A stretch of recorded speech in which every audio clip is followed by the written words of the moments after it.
जय हिंद। आज के इस वीडियो में हम लोग मैथमेटिक्स गणित के पाठ वर्ग और वर्गमूल के महत्वपूर्ण प्रश्नों को सॉल्व करेंगे जो आपकी परीक्षा के लिए अति आवश्यक है। तो आप सभी वीडियो को लाइक कीजिए, चैनल को सब्सक्राइब जरूर कीजिए ताकि ऐसे ही हम लोग महत्वपूर्ण प्रश्नों का वीडियो आपके पास पहुंचा सकें।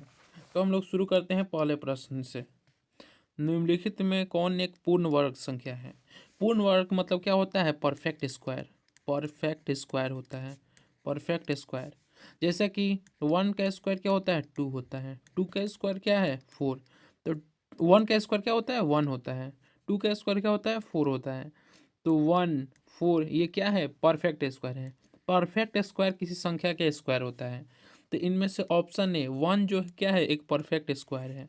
तो ए ऑप्शन हमारा बिल्कुल करेक्ट आंसर हो जाएगा।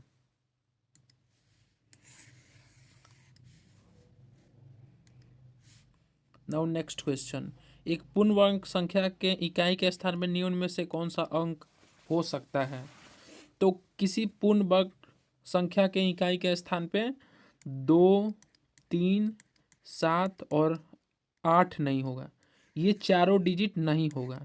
तो 2 3 7 क्या होगा? नहीं होगा। तो ऑप्शन सी 6 हो सकता है। तो हमारा ऑप्शन सी बिल्कुल करेक्ट आंसर हो जाएगा।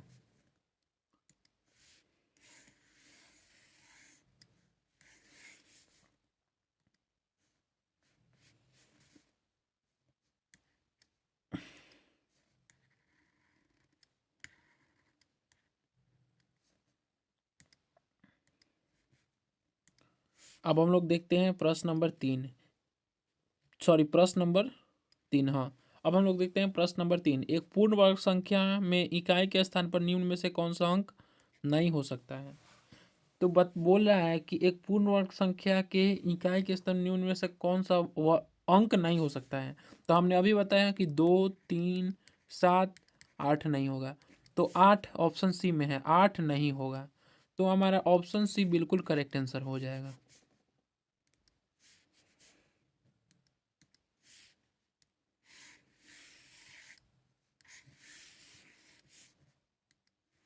अब देखते हैं अगला प्रश्न। निम्नलिखित में से कौन पूर्ण संख्या नहीं है? पूर्ण संख्या नहीं है अर्थात पूर्ण वर्ग नहीं है, परफेक्ट स्क्वायर नहीं है। तो हमने अभी बताया जिस संख्या के अंत में 2 3 7 8 होगा वो कभी पूर्ण वर्ग नहीं होगा। तो ऑप्शन ए पूर्ण वर्ग है, ऑप्शन बी भी पूर्ण वर्ग है, ऑप्शन सी भी है। लेकिन ऑप्शन डी देखिए 9408, इसके अंत में 8 है। और 8 क्या है? 8 जो है जिस संख्या के अंत में 2 3 7 8 होगा वो पूर्ण वर्ग नहीं हो सकता है। तो ऑप्शन डी हमारा बिल्कुल राइट आंसर है। ये पूर्ण वर्ग संख्या नहीं है।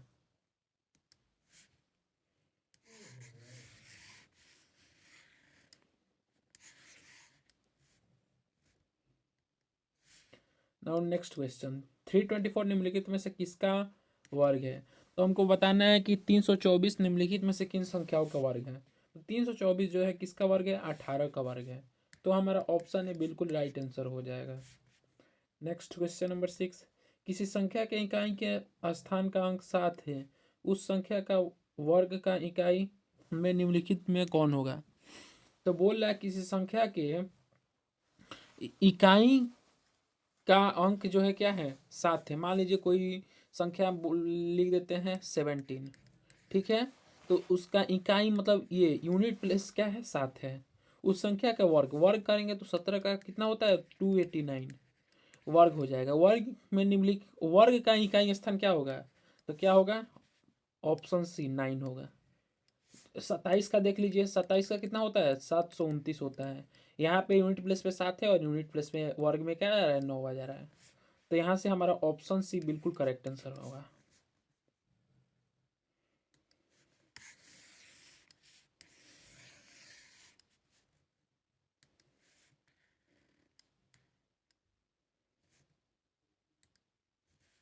अब देखते हैं हम लोग अगला प्रश्न, प्रश्न नंबर 7। अब देखते हैं प्रश्न नंबर 7। एक वर्गाकार कार्डबोर्ड का क्षेत्रफल 196 वर्ग इकाई है। इस कार्डबोर्ड की प्रत्येक भुजा की लंबाई क्या होगी? एक वर्ग, वर्ग मतलब स्क्वायर, तो एक स्क्वायर बोर्ड है, देखिए हम लोग स्क्वायर बोर्ड बनाते हैं, एक स्क्वायर बोर्ड है, ठीक है, ठीक है, एक स्क्वायर बोर्ड है। क्या बोल रहा है, प्रत्येक भुजा की लंबाई पूछ रहा है, एक्स का मान पूछ रहा है, एक्स मान लीजिए ईच साइड है, तो प्रत्येक साइड क्या होगा, बराबर होगा। तो इसका एरिया का फॉर्मूला क्या होता है, एरिया का फॉर्मूला होता है एक्स स्क्वायर। तो एक्स स्क्वायर कितना दिया है, 196 दिया है। तो 196 किसका स्क्वायर है, 14 का स्क्वायर है। तो एक्स यहाँ पे क्या हो जाएगा, एक्स जो है 14 हो जाएगा। तो उसका प्रत्येक भुजा का लंबाई कितना हो जाएगा, 14 सेंटीमीटर। ठीक है, तो ऑप्शन सी बिल्कुल राइट आंसर हो जाएगा। देखिए यहाँ से चारों ऑप्शन में 14 है, लेकिन हमको यूनिट पे ध्यान देना है। भुजा की लंबाई, और लंबाई का यूनिट हमेशा सेंटीमीटर में होगा। वर्ग में तो क्या होता है, एरिया होता है, ठीक है, याद रखिएगा। सॉरी, यहाँ पे वर्ग इकाई दिया है, कोई यूनिट नहीं दिया है। तो यहाँ पे 14 सेंटीमीटर ना होके क्या होगा, 14 इकाई होगा, क्योंकि यहाँ पे 196 वर्ग इकाई दिया है, हम नहीं देखे थे।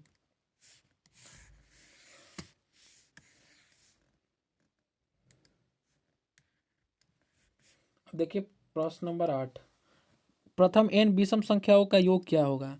तो प्रथम n विषम संख्याओं का योग क्या होता है, उसका फॉर्मूला होता है n स्क्वायर।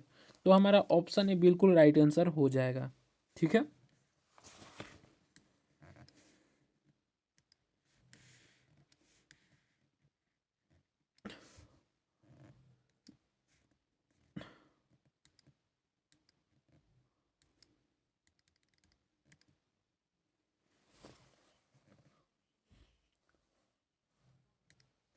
अब देखते हैं 9वां प्रश्न, प्रथम 5 विषम संख्याओं का योग होगा।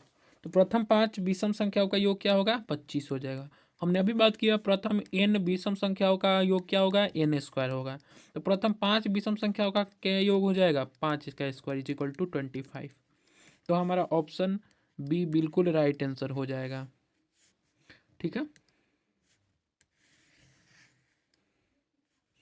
अब देखते हैं हम लोग 10वां प्रश्न, 3 स्क्वायर और 4 स्क्वायर के बीच कितनी प्राकृत संख्याएं होती है। देखिए 3 स्क्वायर और 4 स्क्वायर के बीच कितनी प्राकृत संख्या है। 3 स्क्वायर क्या होता है, 9 होता है। 4 स्क्वायर क्या होता है, 16 होता है, ठीक है। तो हमको बताना है कि इसके बीच में कितनी प्राकृत संख्या है। तो 9 के बाद क्या होता है, 10, 11, 12, 13, 14, 15, 6 प्राकृत संख्या है। तो हमारा ऑप्शन बी बिल्कुल राइट आंसर हो जाएगा। प्रश्न नंबर 11, निम्नलिखित में से कौन वर्ग संख्या नहीं है। तो इनमें से हमको बताना है कि कौन वर्ग संख्या नहीं है, ठीक है। वर्ग संख्या नहीं है मतलब किसी संख्या का स्क्वायर नहीं है। तो 12, 12 जो है इनमें से वर्ग संख्या नहीं है, किसी भी संख्या का स्क्वायर 12 नहीं है। बाकी ये जो तीनों ऑप्शन है ये क्या है, एक परफेक्ट स्क्वायर है, पूर्ण वर्ग है, ठीक है। अगला प्रश्न, निम्नलिखित में किस वर्ग संख्या के इकाई का अंक 1 होगा। हमको बताना है कि किस संख्या के इकाई, वर्ग के इकाई का अंक 1 होगा। तो जिस संख्या के अंत में 9 होगा, 1 होगा, उसके वर्ग का इकाई अंक क्या होगा, 1 आएगा, ठीक है। तो 29, देखिए इस संख्या का अंत में क्या है, 9 है, तो इसके वर्ग का इकाई अंक क्या होगा, 1 से शुरू होगा। और इसका क्या होता है, 841 इसका आंसर होता है। 29 का स्क्वायर कितना होता है, 841, जिसके यूनिट प्लस इकाई के अंक पे क्या है, 1 है। तो यहाँ से हमारा ऑप्शन सी करेक्ट होगा।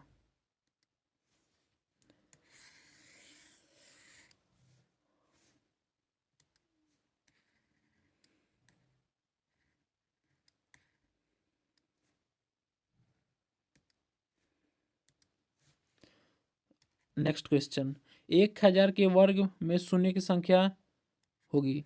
जब हम लोग 1000 का स्क्वायर करेंगे तो शून्य की संख्या बताना है।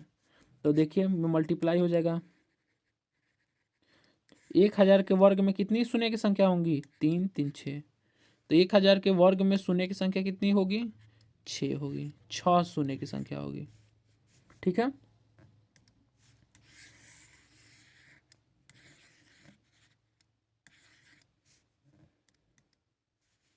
नेक्स्ट क्वेश्चन, निम्नलिखित में से कौन पूर्ण वर्ग संख्या है, पूर्ण वर्ग संख्या बताना है, ठीक है। तो देखिए जहाँ पे सबसे पहले हम लोग पूर्ण वर्ग चेक करते हैं, तो सबसे पहले हम देखते हैं संख्या क्या हो, इवन और ऑड का कॉन्सेप्ट भी लगता है। जैसे यहाँ पे इवन जीरोज है, 2, 2 4, 2 5। इसमें क्या है, ऑड जीरो है, तो ये नहीं होगा। ठीक है, यहाँ पे भी ऑड नंबर ऑफ जीरोज है, यहाँ पे भी ऑड नंबर ऑफ जीरोज है, लेकिन देखिए यहाँ पे इवन नंबर ऑफ जीरोज है। तो जहाँ भी इवन नंबर सम संख्या में सम संख्या होगा जीरो, जीरो जैसे 2, 4, 6, 8 होगा, तो वहाँ से हम पता करेंगे कि वो क्या है, पूर्ण वर्ग संख्या है कि नहीं है। तो यहाँ से ऑप्शन डी बिल्कुल राइट आंसर हो जाएगा।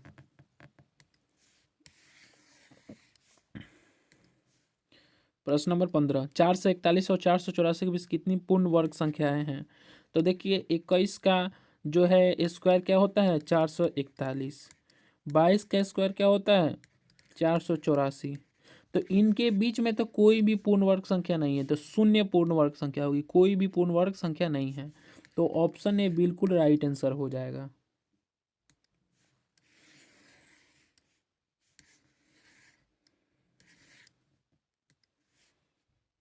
16 नंबर, यदि एक का वर्ग एक, 11 का वर्ग 121, 111 का वर्ग 12321 है, तो इस पैटर्न के आधार पर 1111 का वर्ग होगा। अब देखिए सबसे पहले हम लोग क्या करेंगे, 1111 का हमको वर्ग बताना है, ठीक है। क्या ये हम लोग पैटर्न को समझते हैं, 1 स्क्वायर 1, 1 1 का स्क्वायर 1 2 1, 1 1 1 का स्क्वायर 1 2 3 2 1। तो देखिए जब एक अंक है तो 1 केवल, और 2 अंक है तो 1 के बाद हम लोग 2 तक जा रहे हैं, फिर 1 के पास आ जा रहे हैं। 3 अंक है तो 1 2 3 जा रहे हैं, फिर 2 1 के पास आ जा रहे हैं। वैसे ही 1 1 1 1 का स्क्वायर पूछ रहा है, तो 4 अंक है तो हम 4 तक जाएंगे, 1 2 3 4, उसके बाद फिर 1 के पास आ जाएंगे, 3 2 1। तो ये किस ऑप्शन में है, ऑप्शन नंबर सी में है। तो हमारा ऑप्शन सी बिल्कुल राइट आंसर हो जाएगा।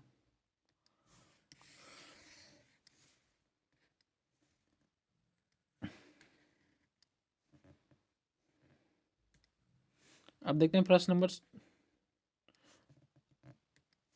17। देखिए प्रश्न नंबर 17 क्या है,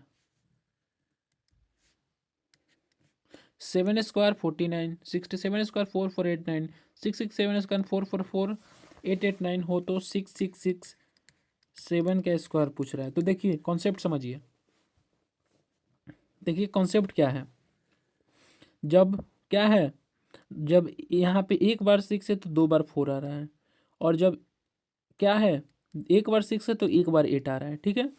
तो उसी अनुसार यहाँ पे 2 बार 6 है तो 3 बार 4 आ रहा है, ठीक है। और 7 क्या है, 7 जो है एक बार है तो ये 9 आ रहा है उसके अकॉर्डिंग, और 6 2 बार है तो 8 भी 2 बार आ रहा है। उसी अनुसार 6 6 6 7 का स्क्वायर करने पे क्या आएगा, तो देखिए उसके अनुसार क्या आएगा,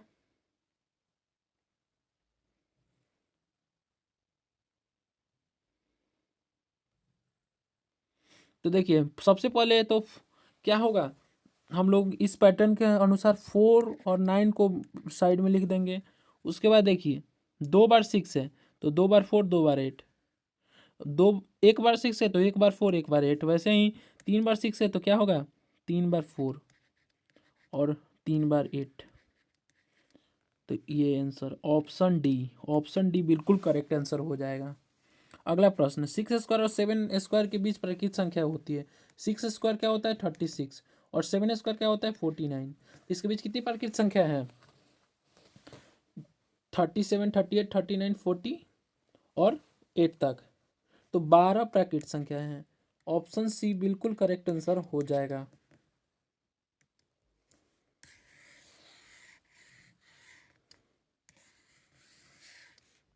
ठीक है, देखते हैं। अब हम लोग देखेंगे नेक्स्ट क्वेश्चन नंबर 19 को। 1.1 का वर्ग होगा, तो 1.1 का हमको वर्ग बताना है।